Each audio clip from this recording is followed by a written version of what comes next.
I can see everyone starting to settle in. Hello and welcome to our How to Apply workshop part 2. We will start at 10:05 to give participants time to settle in. So thank you and see you at 10:05.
Alrighty, everybody, welcome. Thank you for joining the Communities in Charge team today for the How to Apply workshop part 2, preparing for a complete application. This workshop is a continuation of our first part of the series.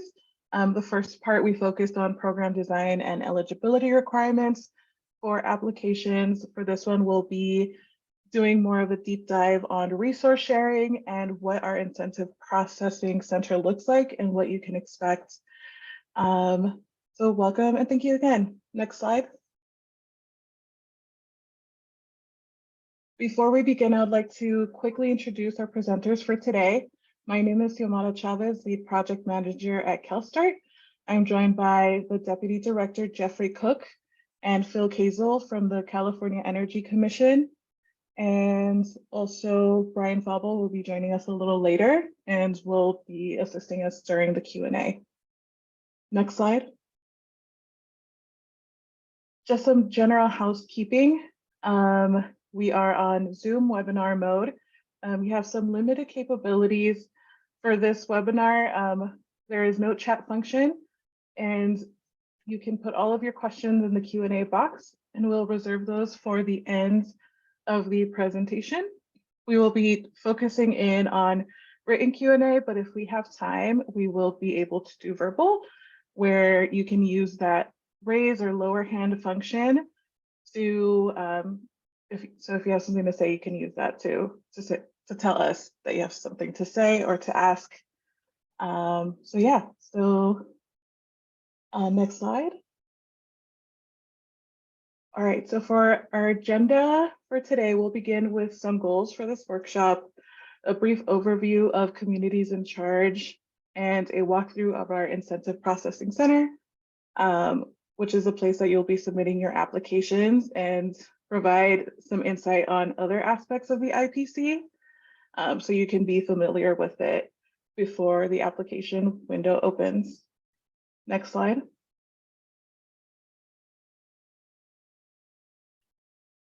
So the workshop goals for today, our team aims to address the following high-level questions during this workshop. What documents must applicants have, and what information must applicants provide? What does the incentive processing center look like and how does it work? What does the application process look like and how much effort will it take per application?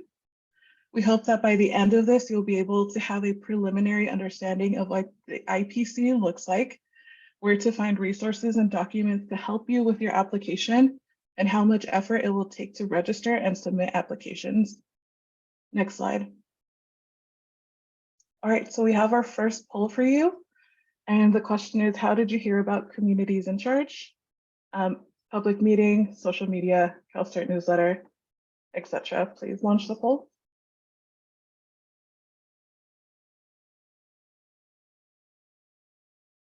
And we'll give y'all about a minute to answer.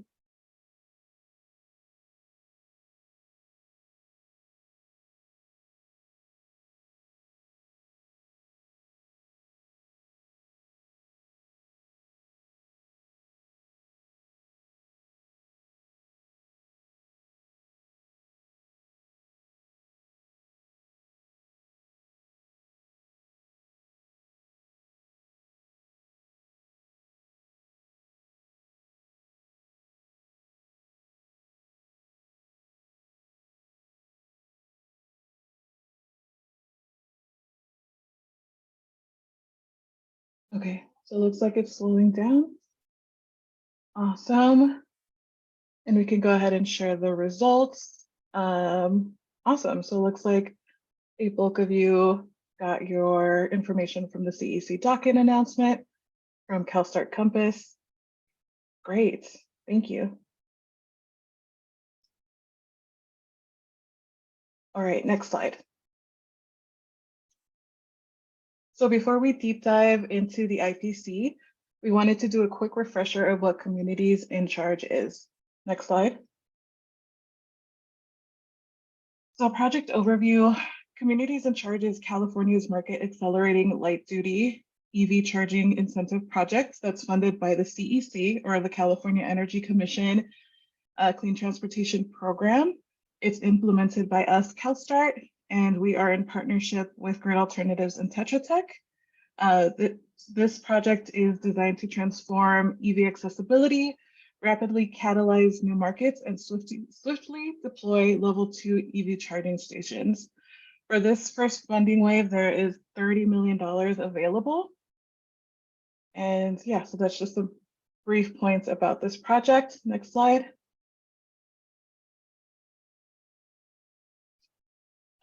Through the journey of this entire incentive project, there are several key milestones. The first one is registering through the IPC and also applying. And once the application window is open, you'll have 45 calendar days before it closes. After that, it will take about, I think it was like 15 calendar days to process applications, probably a little longer depending on the amounts of applications that we receive. Once that happens, you will receive a notice of not receiving an award or conditional or final award. Once you have that, you're able to start installing or finish submitting a couple of documents so you can get your midpoint payment and your final payment within 270 days from the date of your notice of final award. Next slide. Another poll question. Our question for you is, what is your experience with applying for EV charging incentive projects? A, beginner, this is my first time applying. Intermediate, I have applied for programs like this a few times. Or an expert, I have applied for programs like this often and have a lot of experience.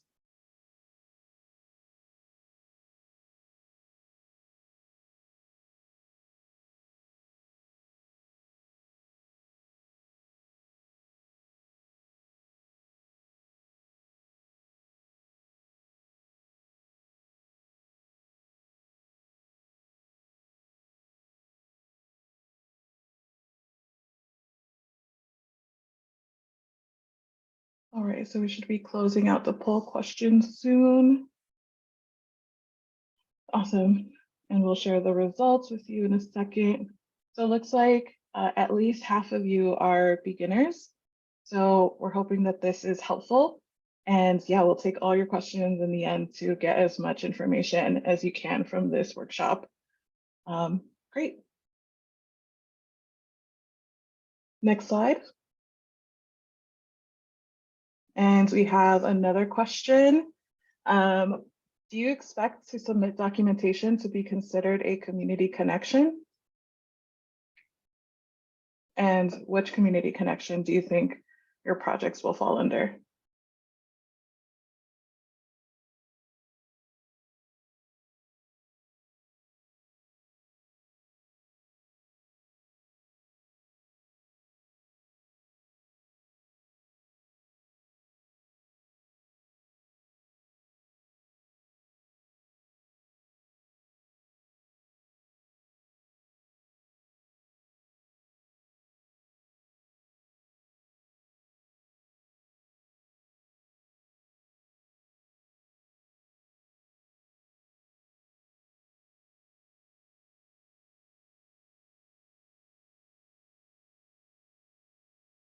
All right, we should be closing out the poll question soon.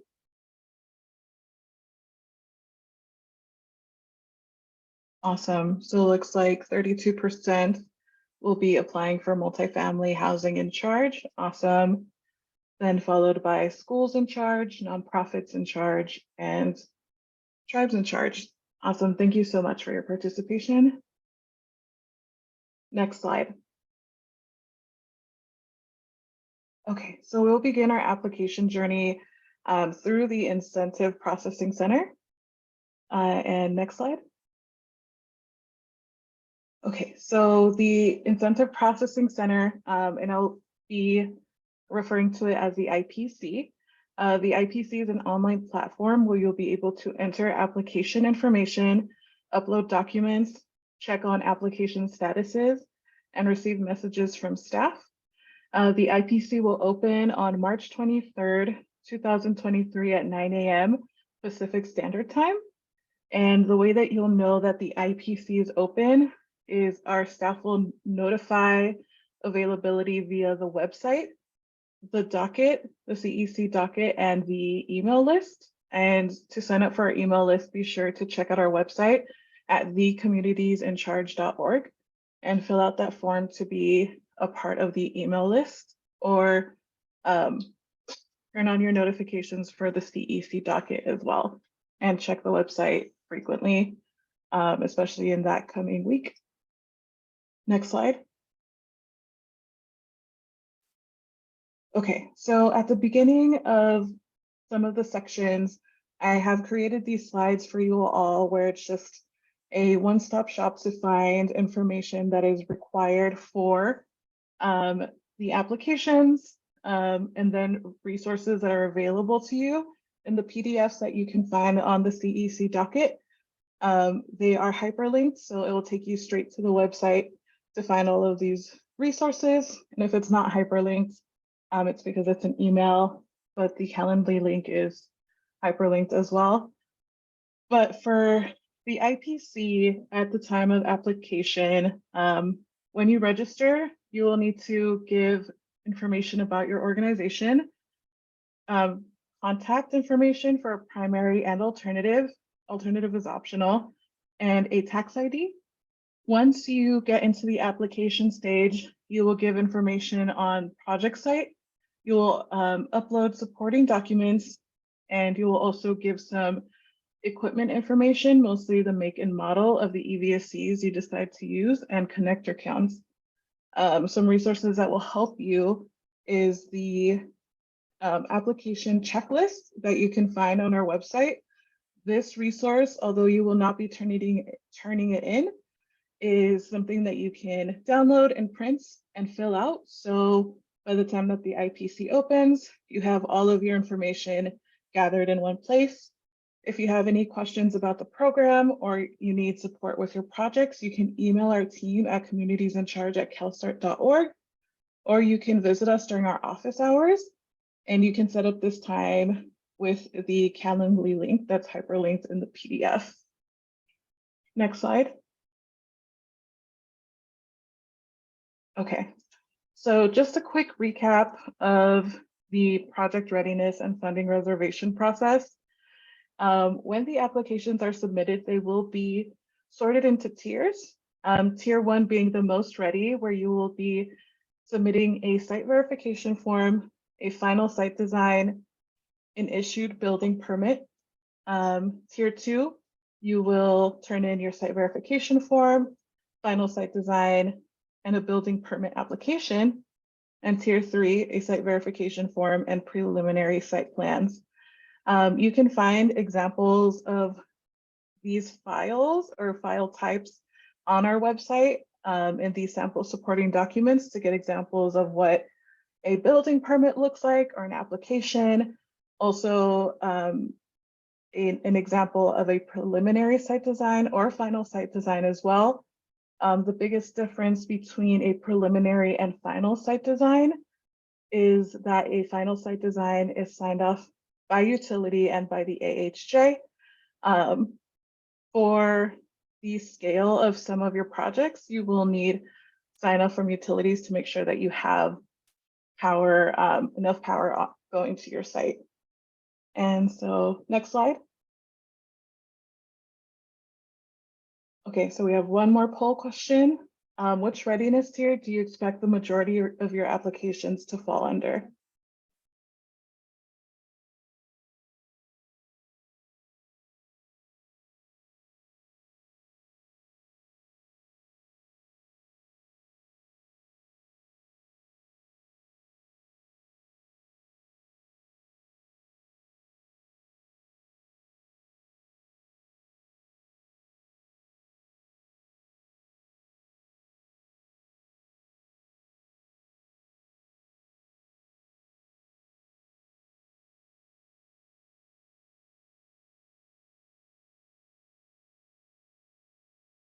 Okay, so it looks like the poll is starting to slow down, so we'll be ending it soon.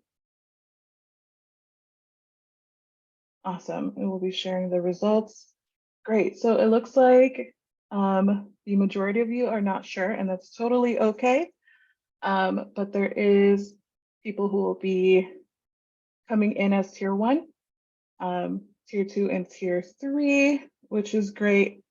Just a quick reminder that when these applications are submitted and sorted, the applications that are sorted into the Tier 1 category will be prioritized and funded first. So make sure that if you can get it as close to Tier 1 as you can, you have a likely chance of getting funded. So yeah, just something to keep in mind. All right, next slide. Okay, so I'll go ahead and pass it over to Jeff Cook, who will go over the IPC with y'all. Thank you very much, Xiomara, and welcome to everyone who is attending from wherever and whatever organization you might be coming from. My name is Jeff Cook, and I'll be guiding you through a number of the Incentive Processing Center processes here.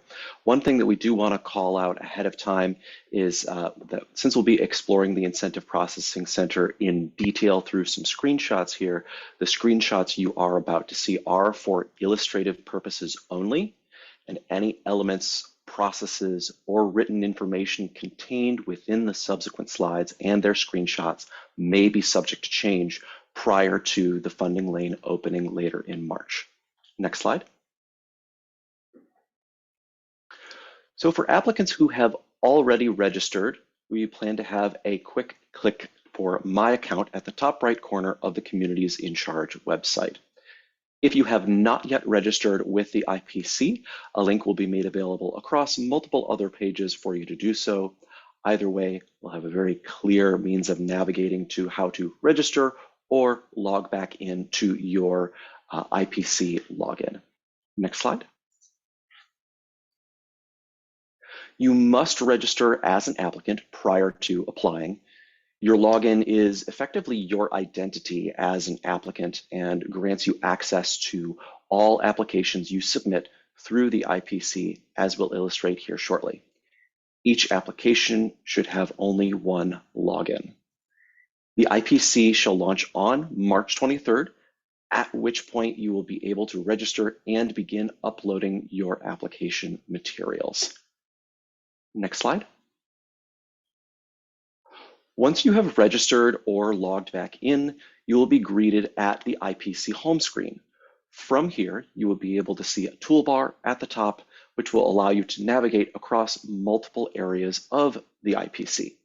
This toolbar includes tabs for applications, awards, payment requests, and support requests.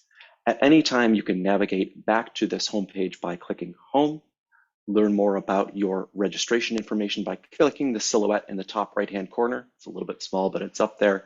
Or you can, of course, revisit the Communities in Charge homepage, which contains lots of helpful information that might assist you with completing your application during the 45 calendar day application window set to commence on March 23rd. Next slide. The Applications tab will allow you to begin a new application from scratch, review details on applications you have submitted, or view applications which you have yet to submit and pick up where you left off. Updates to the status of your application can be viewed here, and you will receive an email notification regarding key updates to the email address on file. The Awards tab shows applications which have been awarded, either a conditional or final award, and their status. Awardees will be notified by email regarding the status of their award. The Payment Requests tab allows applicants to submit a midpoint or final payment request for an award they may have been granted. In doing so, you will be prompted to upload additional documentation and include new information about your project site, such as the EVITP certification number of the electricians on site, as an example. You may also track your submitted payment request status through this tab. Applicants will be notified of their payment request status via email regarding the status of this request. And finally, support requests can be submitted for a variety of reasons, from requesting to update contact information to requesting an extension. From here, applicants may submit a request, any necessary supporting documentation with that request, and track the status of their request. Applicants will also be notified of their support request status by email, or they may review it here on the IPC by clicking on the Support Requests tab. Next slide. So first, we'll be getting on to talking about the Applications tab. Next slide. When the Applications tab is selected, all applications and their status are visible in a table at the bottom of your screen. If you have submitted a large number of applications, you may need to select View All for them to be visible, as is indicated on the screen. To start a new application for a project site, select Start New Application, and we'll go down that process flow now. Next slide.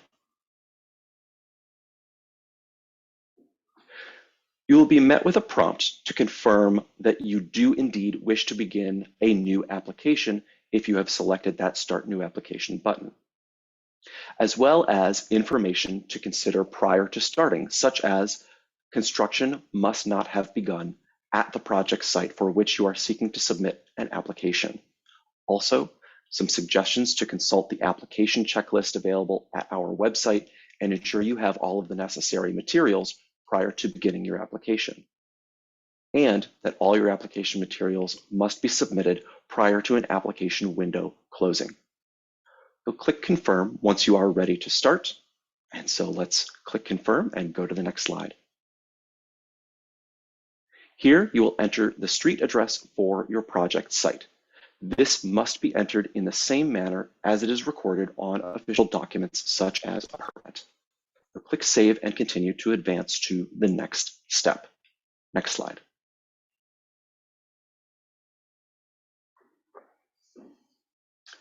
Another prompt will remind you that this application must pertain to a unique project site and shall be identified in the IPC along with this application number.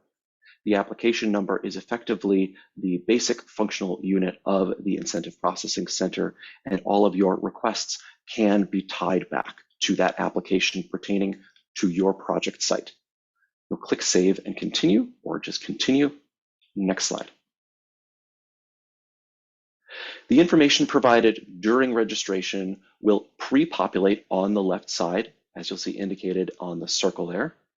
This will include your name and the organization address. From here, we want you to fill out all the information which is required. We also encourage you to complete even non-required fields, such as alternative contact, to avoid delays. Once you've completed this page, click Save and Continue. Next slide.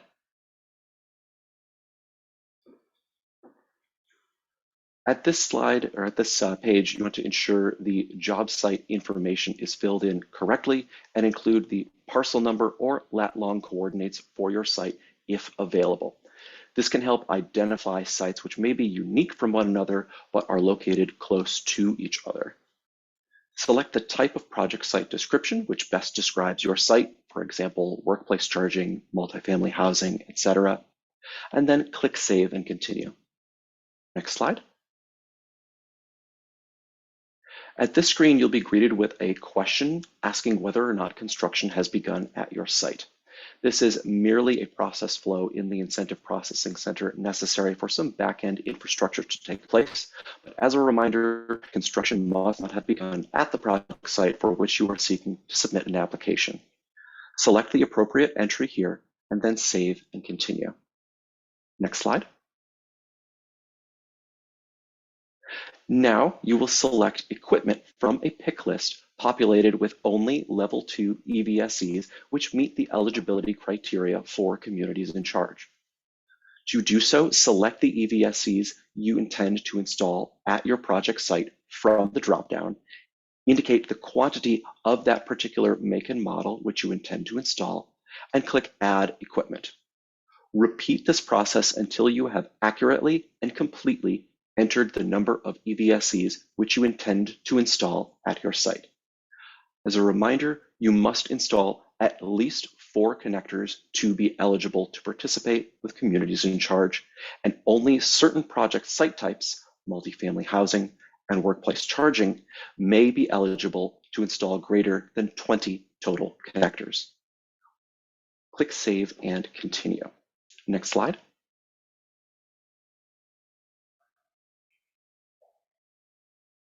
Once all equipment has been added, you will see the quantity of connectors which have been selected, as some EVSEs may have more than one connector. If you have made a mistake and wish to remove one or more EVSEs from the list at this time, select those which you would like to remove by clicking the box to their left-hand side and click Delete Equipment in red. Once you are all done, note the total number of connectors and double-check the EVSEs you have selected to ensure this accurately and completely represents the Level 2 EVSEs which you intend to install at your project site. Once you are done, click Save and Continue. Next slide. Now we'll get into uploading additional documents in association with your application. Next slide. As a reminder, there is a variety of helpful information already available on the Communities in Charge landing page. For those wishing to learn more about the project itself, we encourage you to explore the implementation manual, or if you are looking to download a fillable copy of your site verification form, one is available on our website. This was mentioned earlier, but the table to the left indicates the supporting documentation necessary to achieve a given readiness tier. For instance, to achieve Tier 1, an application must be accompanied by a complete and signed site verification form, a valid issued building permit from the appropriate AHJ or authority having jurisdiction, and your issued final site design with all necessary signatures. For samples of what each of these may look like, as well as other examples of supporting documentation, including that for community connection documentation, please visit and consult the sample supporting documents file available on our website. Next slide. So we've popped back into the application process here in the IPC, and you may now select a document to upload. To do so, select the radio button beside the document you wish to upload, which is that little bubble, and click Upload Selected Document as circled on the bottom. Next slide. You will be brought to a new screen wherein you may upload the relevant file, or if you've mistakenly uploaded a different one, you may delete said file. A red box here merely indicates that a file has not been uploaded. You'll click on Upload, and once you have uploaded it successfully, you may navigate back to the original documents list using the button in the bottom right-hand corner. Next slide. A successfully uploaded document will then be surrounded by a green box. The box does not indicate that this document has been verified, merely that a document has been uploaded.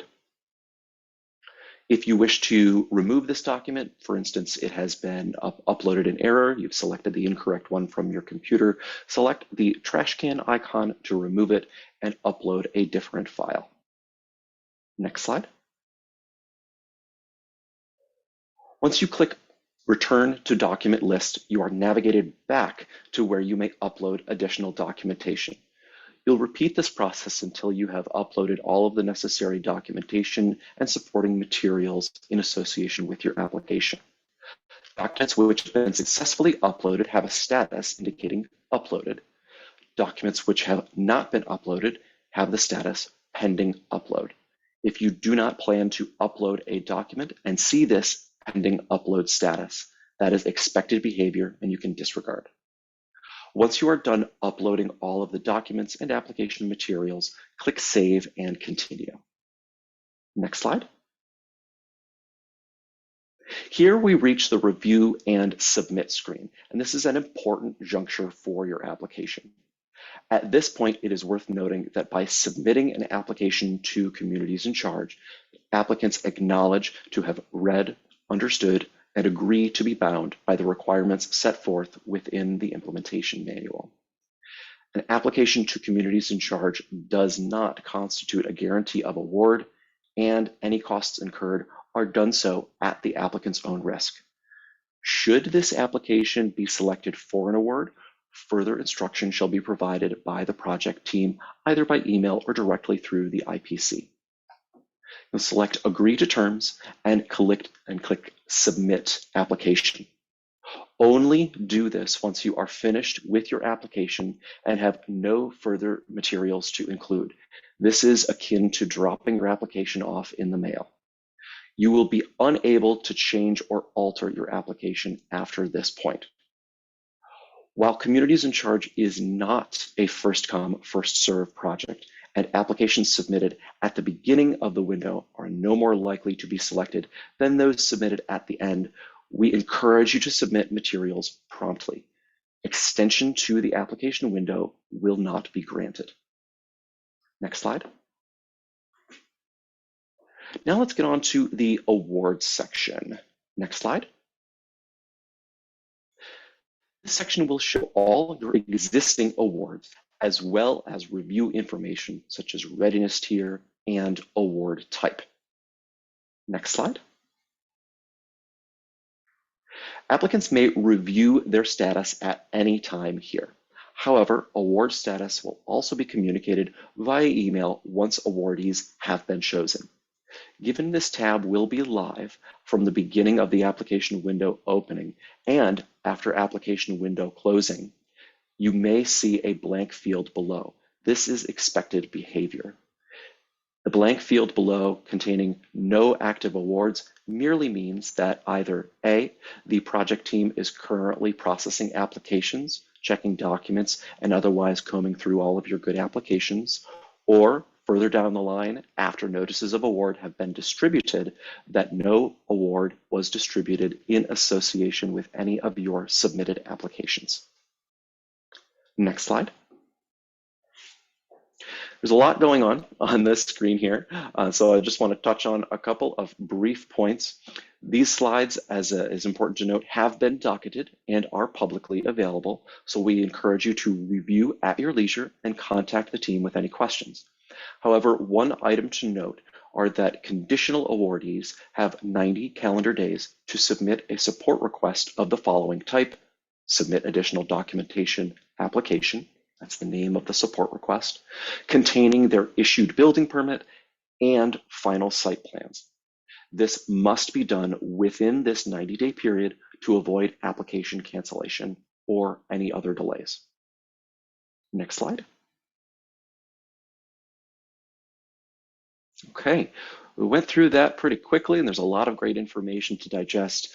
I'll reiterate that these slides are docketed to the CEC docket, and feel free to review them at your leisure, send questions our way, review the website, which has been included in the chat. And now I would like to hand it back over to Xiomara to review payment requests and bring us through the remainder of the presentation. Xiomara? Awesome, thank you, Jeff. So now that we have reviewed the award sections, in the case that your project is awarded and you receive a notice of final award, you will have the ability to submit for payment. Next slide. In the Payments Request tab on the IPC, you are able to submit a request for midpoint or final payment, submit all documentation needed for the request, and track your submitted payment request. Next slide. A bit more resources for you all. A quick reminder of what a midpoint payment is. It is a one-time request to receive up to 50% of the amount listed on the notice of final award. Of course, final payment is if you do a midpoint, whatever is remaining of your amount listed on the notice of final award, or it could be the full payment. For a midpoint payment, you will need a copy of invoices, a signed copy of the job installation form. And then for a final payment, you'll need a copy of invoices, signed copy of job site installation form, and then a copied of signed final inspection card, a network agreement that's executed, and photos of installed equipment. On the current landing page, we have a resource of sample supporting documents where you can see how these different documents that need to be uploaded look like. And then we also have the implementation manual with more detail. And of course, you can always email us or the incentive processing team at cicprocessing@tetratech.com. Next slide. Okay, So now that we're in the payment request portion of the IPC, there are several fields when you begin. So the first one being award name. There will be a drop-down list that allows you to select any awarded applications. In this example, we have Foo Fighters Lane, and it gives you the street name, and at the end is the application number. Next slide. Once you've selected your award that you're trying to submit for payments, you can select the type, so either midpoint or final, and you will also input the total invoice amount, and that is the sum of all of the invoices that you submit. And then you press save and continue.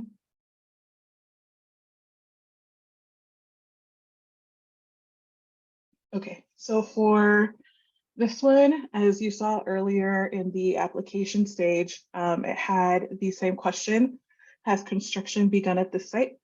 And so for this stage, it should have. So you will click yes, and then you will click save and continue.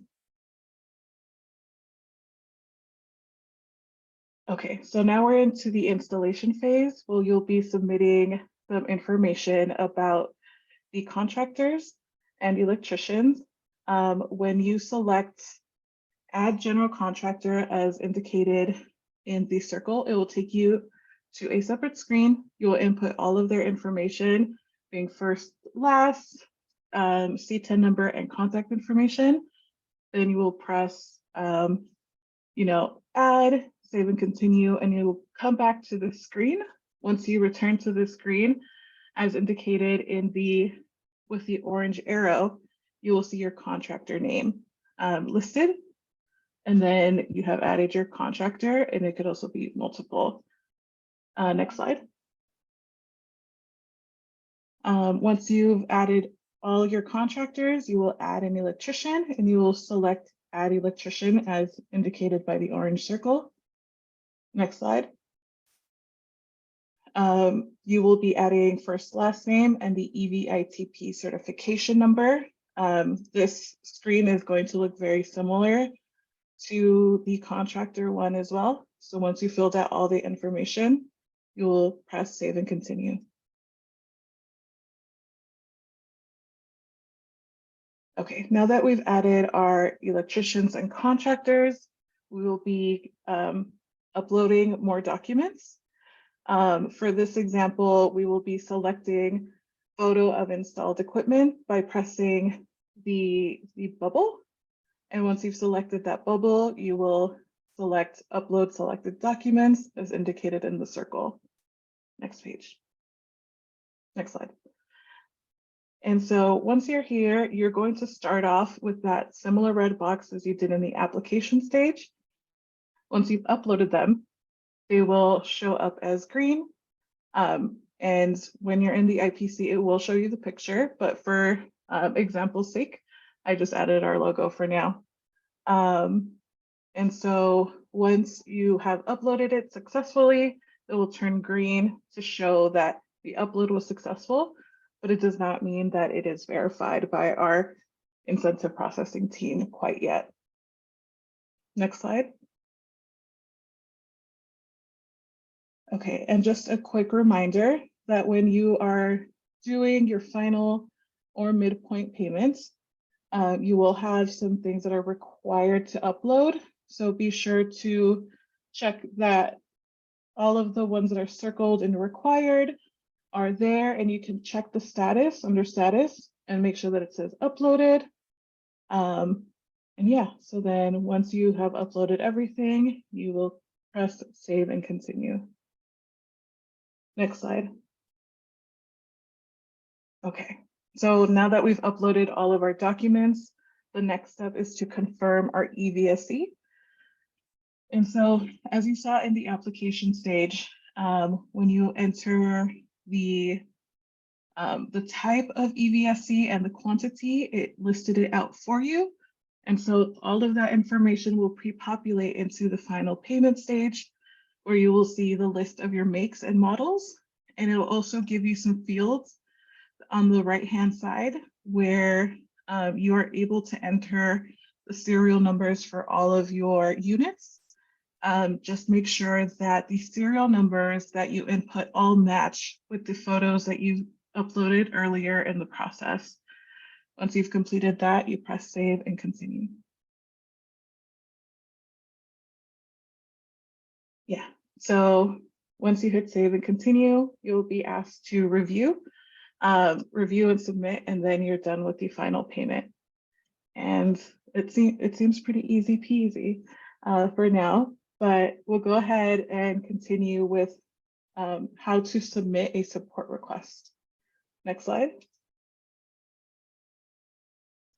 Alrighty, so for a support request, this is for anything that you need help with regarding your application. In this tab, you can not only submit, but you can also upload any supporting documentations and also request an extension. Next slide. The support request form will ask you to identify which application your support request is related to and to select the type of request. The following fields gives you the opportunity to add a subject line and to describe the support you need. You can also upload documents if needed, and then you press submit. And just for clarity, the top field is the application where a drop-down list will come down, so you can select the application that you are trying to get support with. And then the second one is type. And then you will click submit as indicated by the orange circle. Next slide. And once you've submitted your support request, when you go back to your support request tab, you'll be able to see a case number, the type of request that you are requesting, and also the site address, and also the status of your support request. The intensive processing team will be able to communicate with you through this portal for any support needs. Next slide. Okay, so that is the end of the IPC, where you will submit your applications, receive your awards, submit for payments, and get any support that you need for the applications.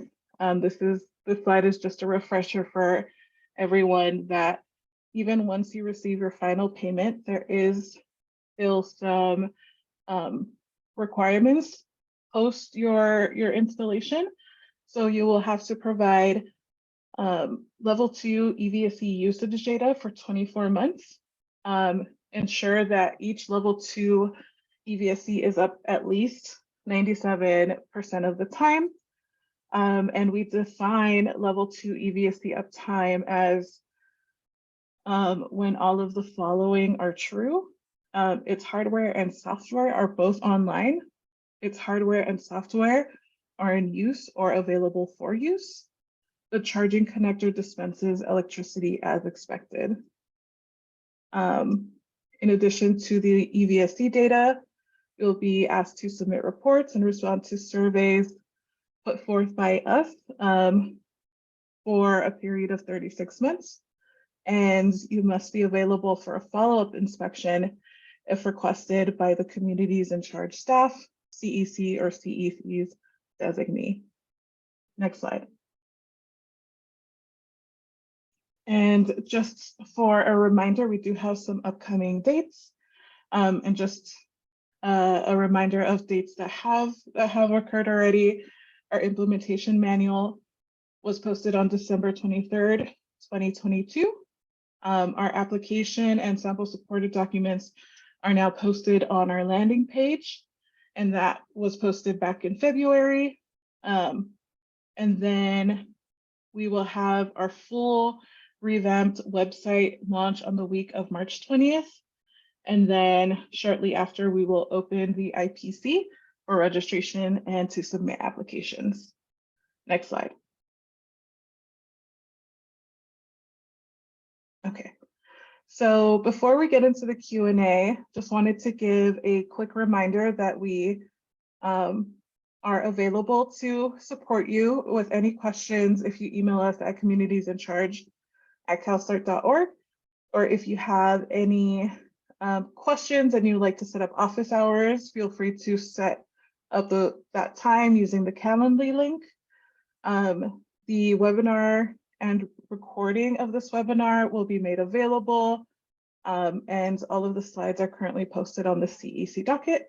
And of course, don't forget about our landing page. That will be a full website real soon. Next slide. Okay, so now we will get to the Q&A. As a reminder, we will prioritize written questions first, so please put all of your questions in the Q&A box. And so our team will be reading those off and answering your questions. And we will be prioritizing questions that are more programmatic in nature. If we have extra time, which it seems like we will, we can go into verbal questions, and then we can also go into some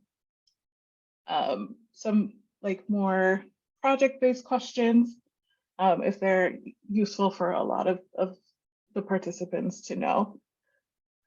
So for now, I'm going to turn off my screen so I can read another screen, but I will be reading off questions. Okay, so let's see. First question, and this one will be responded to by Jeff. If a site does not have parking, how close in proximity must an adjacent site be to host the multifamily properties the chargers would serve? Thank you for your question, Tyler. And I know that in our implementation manual, we indicate that applicants may apply to install charging at an adjacent location for a number of reasons.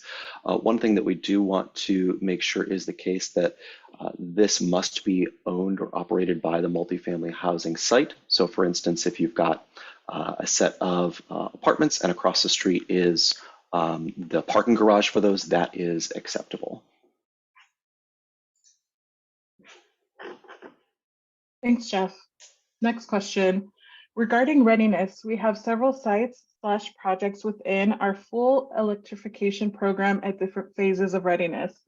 Would you recommend using separate applications for each site or submit one application for the entire program? The latter, we can select the highest level of readiness among the sites. Just to clarify, and thank you, Chat, I hope I said that correctly, for your question. So for the IPC, there will be one registration for an applicant. So that applicant could be a person or an organization. So from that applicant, they can submit several applications. Right now, we are doing one application per site. In the event that you have multiple projects in one site, please email us to make sure that we can try to accommodate if they are distinctly separate projects in that same area. Let's see. Yeah, so I would recommend that you submit separate applications for each site and submit them according to the readiness level that you are able to achieve. And if you can get them all to tier 1, great. But if you submit them as tier 2 and tier 3, yeah, there's still a chance that they can get funded. I hope that answers your question. Okay. Let's see. Next question. How much funding is being provided? Is it full cost of the project or a percentage? And I will be answering that question for Tony. So currently the incentives we are providing, oh man, I need a, there we go, $3,500 per connector or 75% of eligible costs, whichever is less. So if you, for our base incentive, we are offering $3,500 per connector. In the case that it is a multifamily housing site, it will be $3,500 plus an additional $3,500, so $7,000 per connector. And there's also a plus up for tribes. And so you are eligible to get 2 additional plus subs if it's multifamily housing and tribal, but total we will only cover up to 75% of verified eligible incurred costs. Okay, next question. And this one will be responded to by Jeff. Does this information only apply to new construction that has not yet began? Yeah, thank you for the question here regarding construction here. I just want to go back to what new construction sites really mean. For instance, if we have a project site that is part of a larger construction project, thinking about erecting a multifamily housing or an office park on which there shall be parking, that construction project must be completed before being able to consider any costs as eligible for communities in charge. If, however, that applicant wishes to leave stub outs on which the eligible level 2 EVSCs can be placed, that type of a project, once the larger construction has completed, may be eligible. But if you have already broken ground, if you've already begun construction on a project and are seeking incentives for an ongoing construction project pursuant to the deployment of level 2 EVSCs, that is one that would preclude you from participation in communities in charge.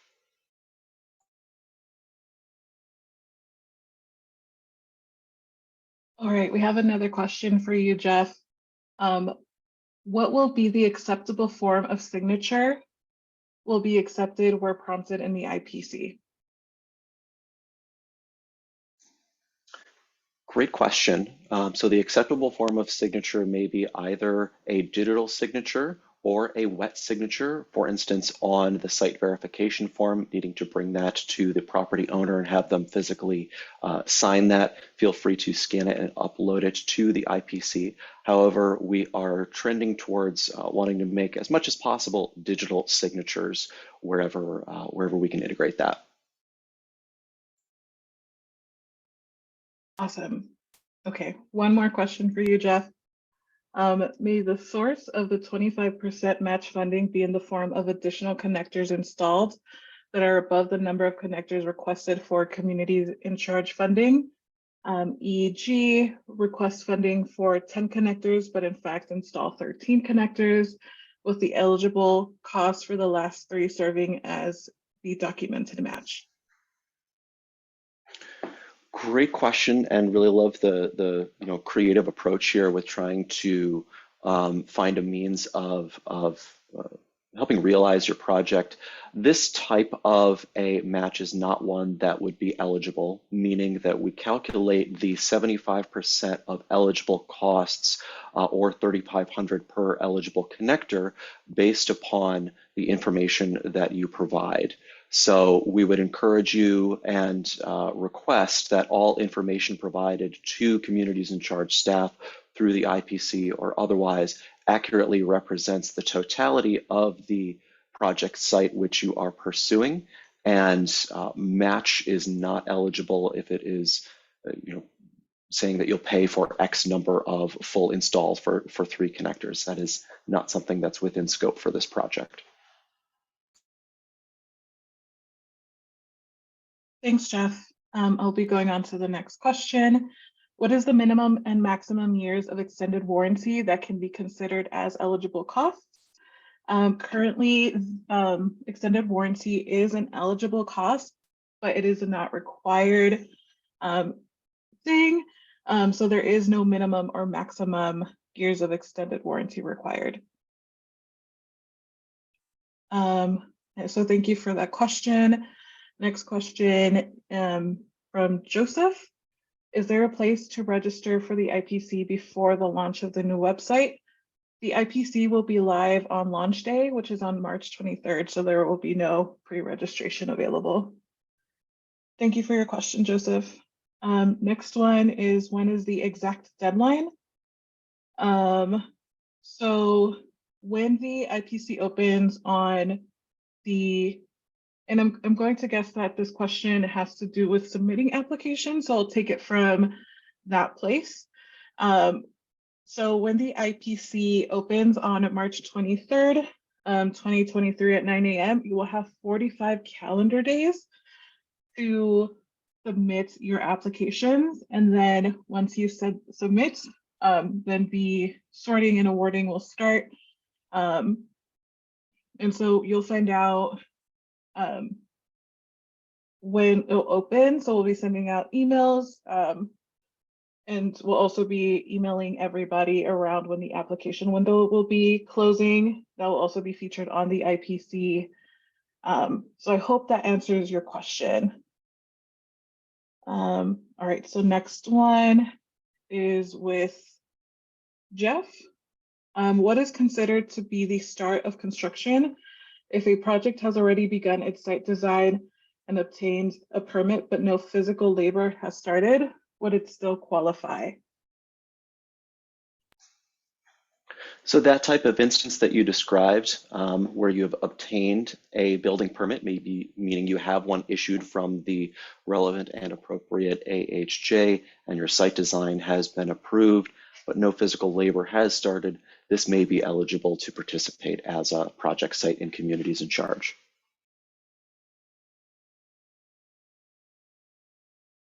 The only thing to add on to that is that any costs which have been incurred prior to December 23rd, 2022 may not be considered as eligible project costs in association with this potential project site.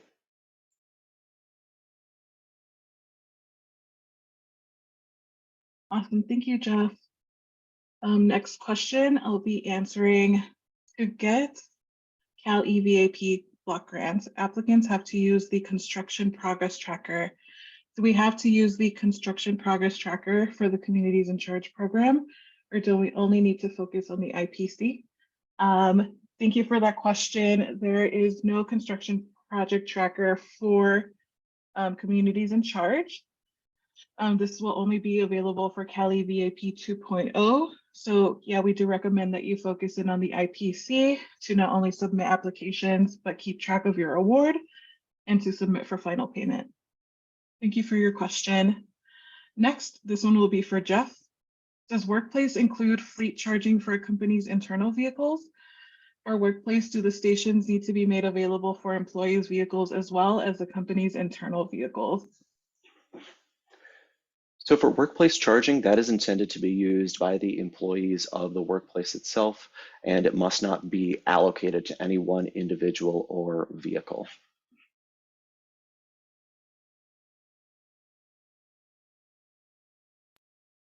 Awesome. Thank you, Jeff. Next question is, can applicants save and come back to the application? And the answer to that is yes. Once you get past the yes, I would confirm to start a new application. After that, it will be saving as you go. So if you decide to log off and come back to it, you will be able to. And next question I'll also be answering, is there a list of all the fields required to be completed? Yes, you can find that in our application checklist, but also it will be marked on the IPC as you complete your application. Next question, are these incentives funds stackable with other incentives, such as BACMD, so Bay Area Air Quality Management District Charge Program or other CEC grant funds? So I will refer you to our previous workshop. You can find the slides on the CEC docket, and we do have a slide about this. But for your question, Amber, Tony, and Regina, some of them are stackable, some are not. So any CEC grants, they are not stackable. Also, IOUs are not stackable. But I think for stackability with BACMD, I don't think there's any preclusion at this time.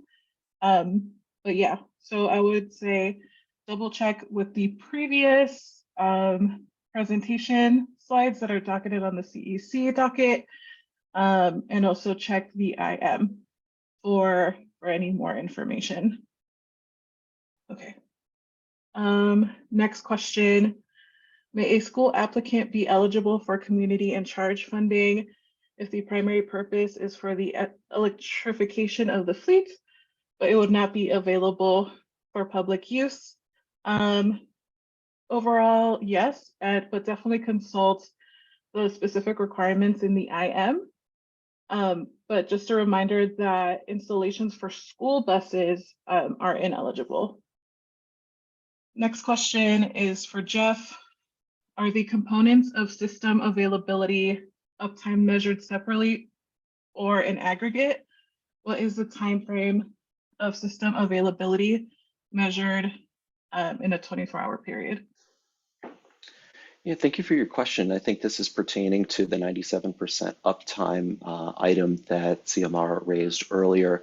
This should be captured in our implementation manual, but broadly speaking, it is in aggregate, looking at 97% of the total annual hours of operation. It's also worth noting that AB 2061 regarding reliability and uptime is making its way through the necessary steps, and a little bit more detail should be made available for this in the near future once AB 2061 is finalized.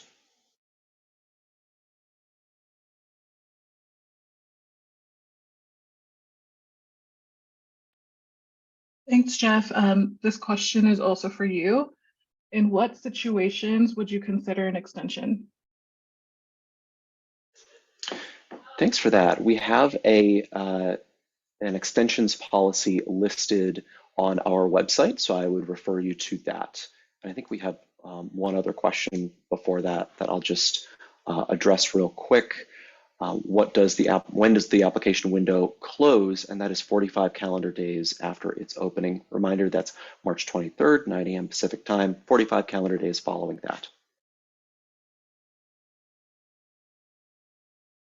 Awesome, thanks, Jeff. So there's a question from Christina Marquez. Good morning, is there a list of qualified C10 electrical contractors for these projects? So for communities in charge, for the electricians, we don't have anyone that is like pre-approved for our program, but we do recommend to use the evitp.org list for EVATP certified contractors, or using the GoBiz website as well. But no, there's no pre-qualified list for this project. And then the next question is for Jeff from Marlo. How many projects could we submit when the application window opens? Thank you, Marlo, and thanks for joining us today. In accordance with our implementation manual, there is not a current limit on the quantity of applications which an individual applicant may submit.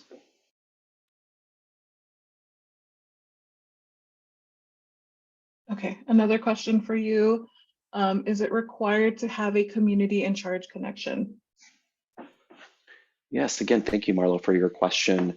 In accordance with our implementation manual, all level 2 project sites are eligible.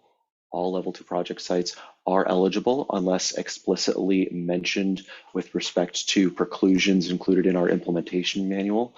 But application scoring and preferential awards will be provided to those project sites which are able to prove to the satisfaction of communities in charge staff that their project is in fact a community connection. Another question for you, Jeff. Is it required to have the detailed budget list? A detailed budget is not something that we are planning to request at this point in time for an application.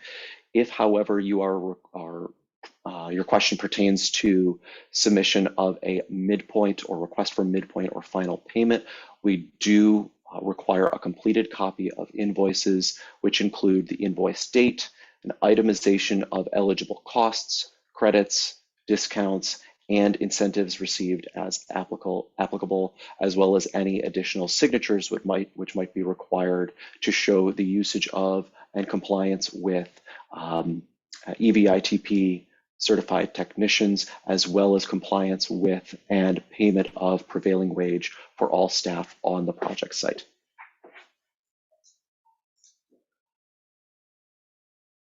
Okay, one more question for you.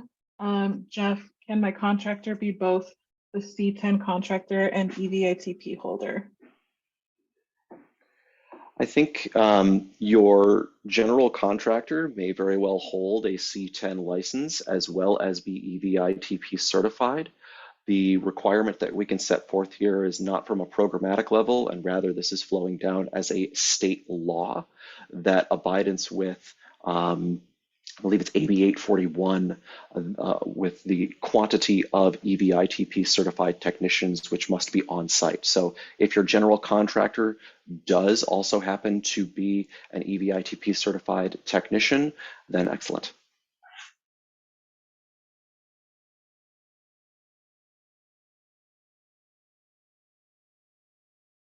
Okay, one more question for you, Jeff.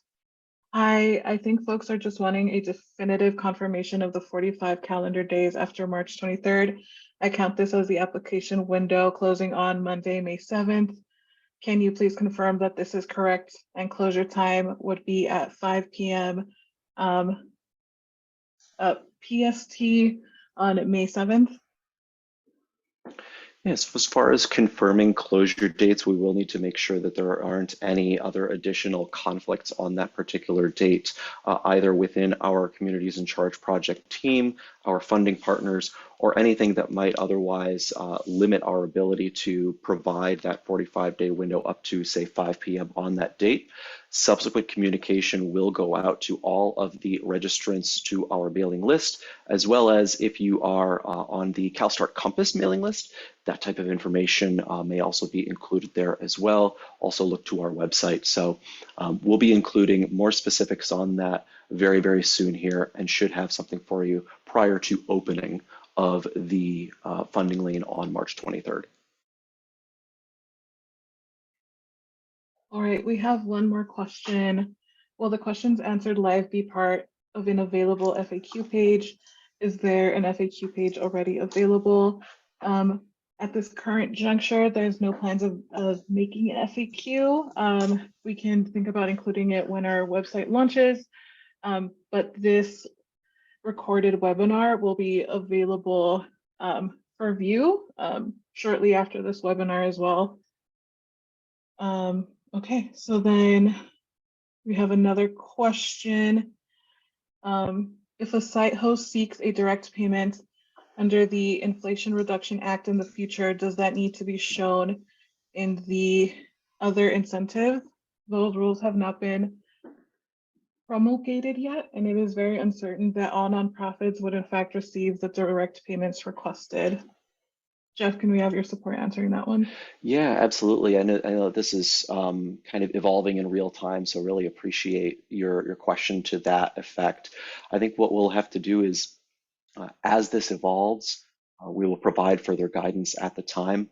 But if they receive the funding while the Community in Charge project is active, they need to document that funding from other sources. This goes back to the requirements for completed invoice to include an itemization of eligible costs, credits, discounts, and any incentives received as applicable. So if this is an applicable credit or discount, however it might take the place of on your invoice, then it would need to be included to be a valid invoice.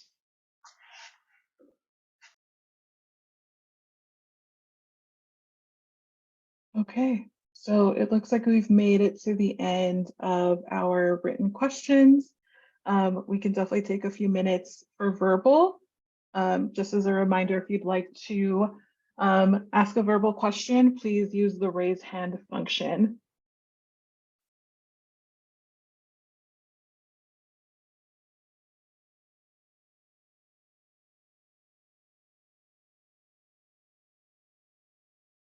All right, we'll give you guys a few minutes, and if there is no more questions and no verbal questions, then we can go ahead and end the webinar.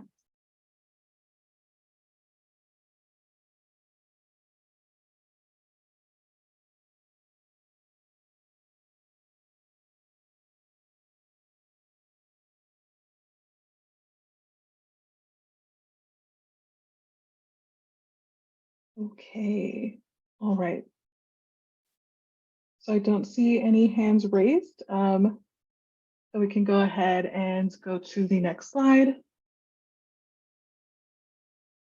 Alrighty, so we have come to the end of our presentation. Thank you so much for joining us today. We really appreciate your interest and future participation in Communities in Charge. As a reminder, the recording of this webinar and slides will be sent out to you shortly and will be available on the CEC dockets. You know, application windows opens at March 23rd at 9 a.m. And yeah, so we'll see y'all soon and thanks again. So we will end this meeting.